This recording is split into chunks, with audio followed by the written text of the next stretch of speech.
Hi, this is Algebra's Module 2, Lesson 6, More Interesting.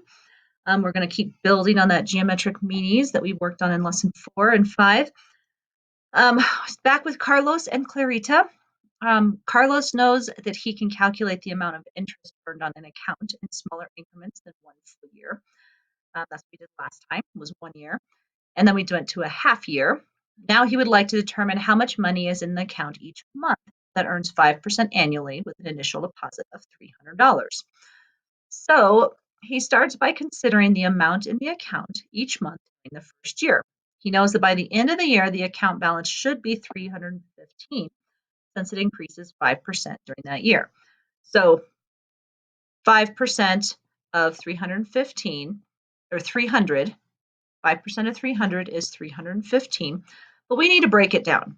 So let's think about our geometric meanies in that what we do is we take the first number divided by the last number divided by the first number, and that gets us 5%. 105%, because that's what we had to multiply by. And then now I have to see how many jumps I have to do. 1, 2, 3, 4, 5, 6, 7, 8, 9, 10, 11, 12. That makes sense because there are 12 months in a year. So I actually need to take the 12th root of 1.05 to fill in this account. So I'm actually going to jump to 2 so that you can kind of see what number I'm using. I'm actually going to put in, though, 300 times the 12th root of 105, so I stay accurate. That's 1/12 of the month, is 301.22. I'm just going to go back and forth with colors to make this a little bit easier to see. And if I took that, not wanting to write very nicely, try that again. 2/12, the second month. So 301.22 times the 12th root of 105, 302.45.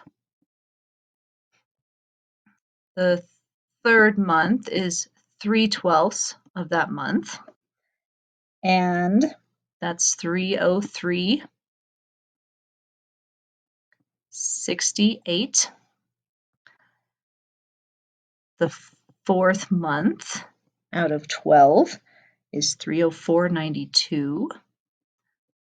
Notice it's not going up too much, but I mean, its total is going to be $15. So breaking out $15 over 12 months is a little over $1 a month on average. So 5 months, 12 would be 306.16.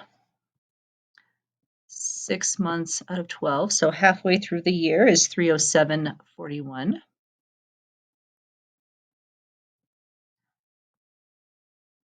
7 months in is at 308.66. And keep in mind, every time I'm taking this number and multiplying it by the 12th root of 105, 1.05. 8th month, let's undo that. It's not, so that's, put that in green so I stay consistent. 308.66. Okay, the 8th month is 309.92. Giving you some time to type those in as well. The 9th month is 311.94. 18. The 10th month is 3/12/45. And the 11th month is 3/13/72. All right, so a lot of numbers we had going on in there. So when we went to figure this out, if I didn't want to have to put in the 12th root of 1.05 every time, I could have just multiplied by a certain number. So I could have just said the 12th root of 105 is basically about 1.0041. So I want to go a few numbers out since we had the 00 in there. So 1.0041. So Carlos knows that the exponential equation that gives the account balance for the account on an annual basis, so yearly basis, is 300 times 1.05 to the t power, which would be the years. So based on his work, finding the account balance each month, Carlos writes the following equation for the same account. So 300 times 1.05 to the 1/12th times 12t, what is that? That's the equation he's come up with for this as well. So verify that both equations give the same results. Using the property of exponents, explain why these two equations are equivalent. So when you have powers, power to a power, we take the step down and we multiply the exponents.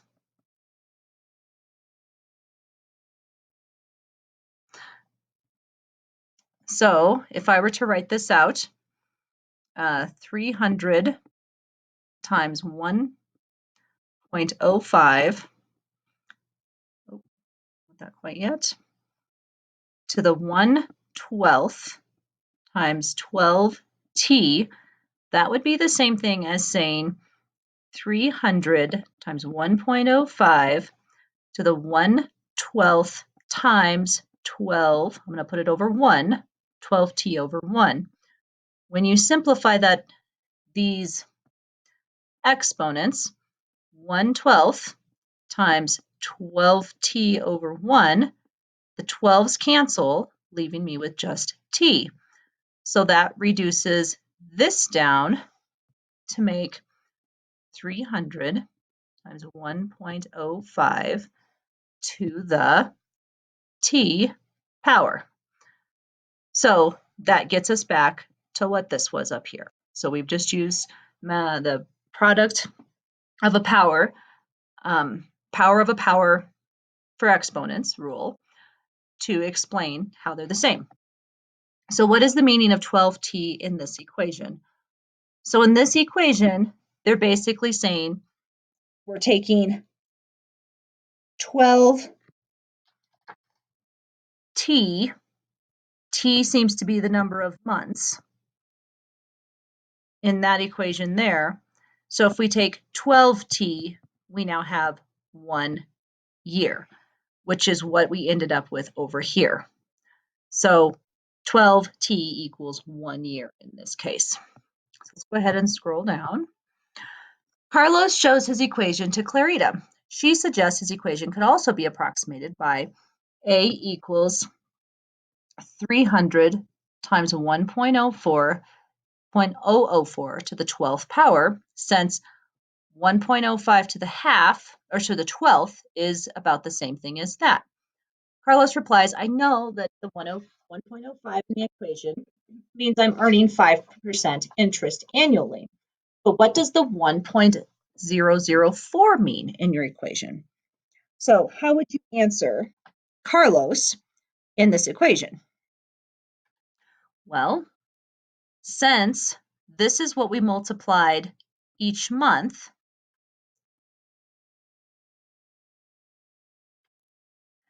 this equation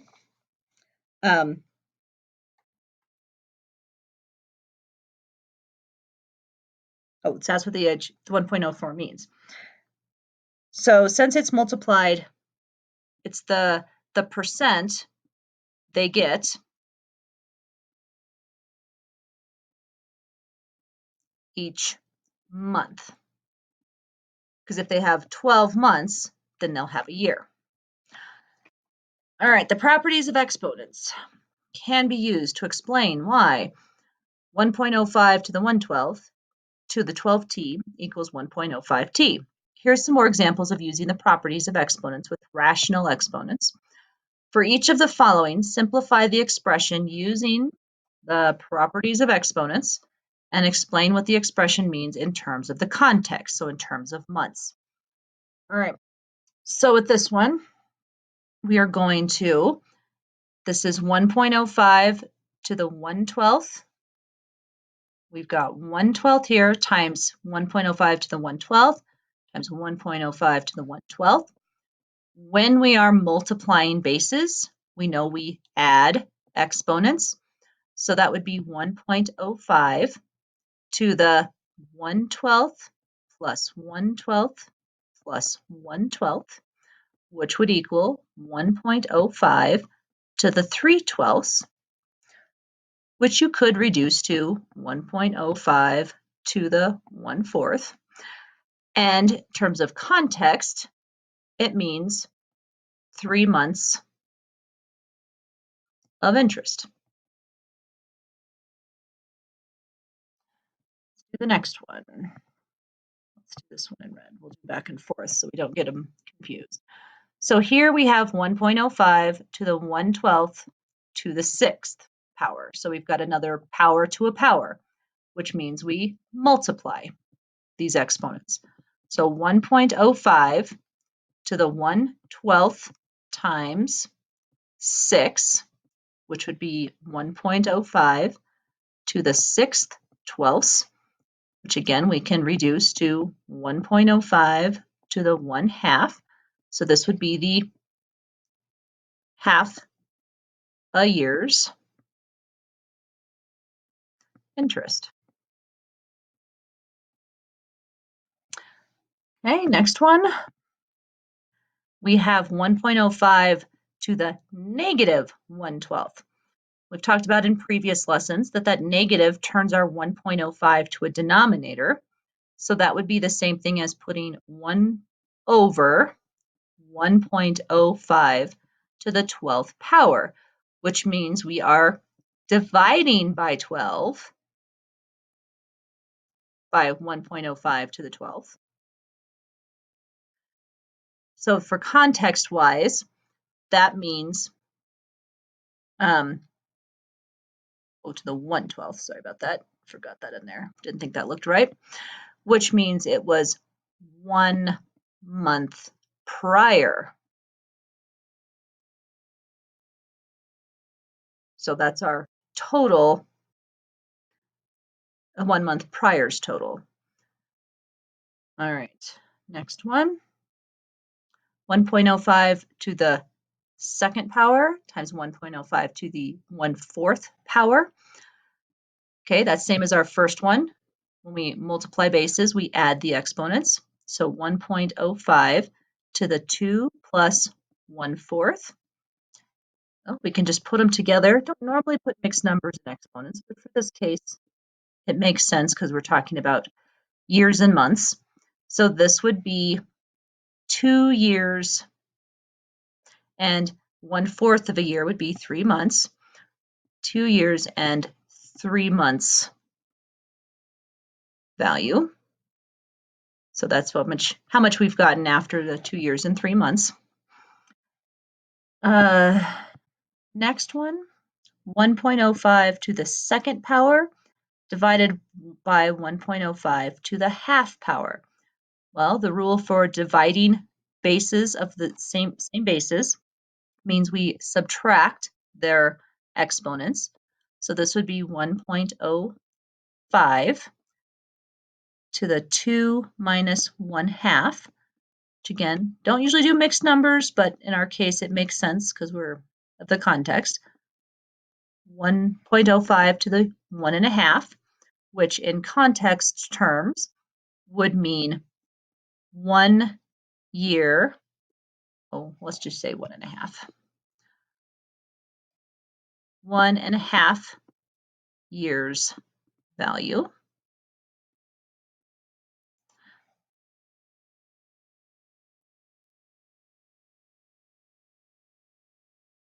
There you go.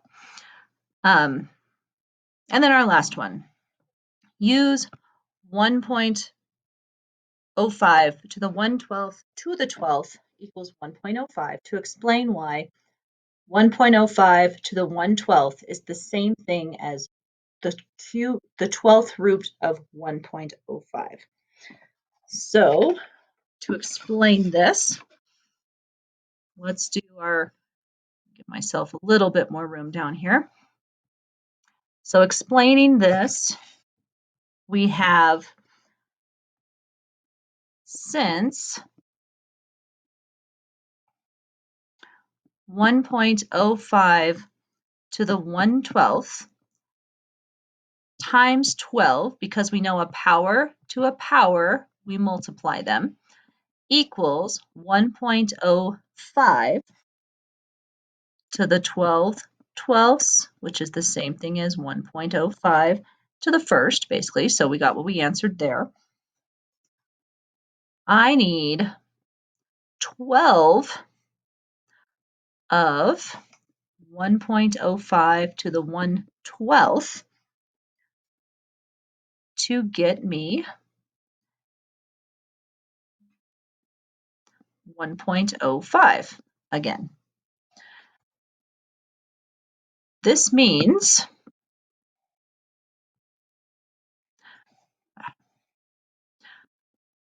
I also need 12 of the 12th root of 105 to get 1.05.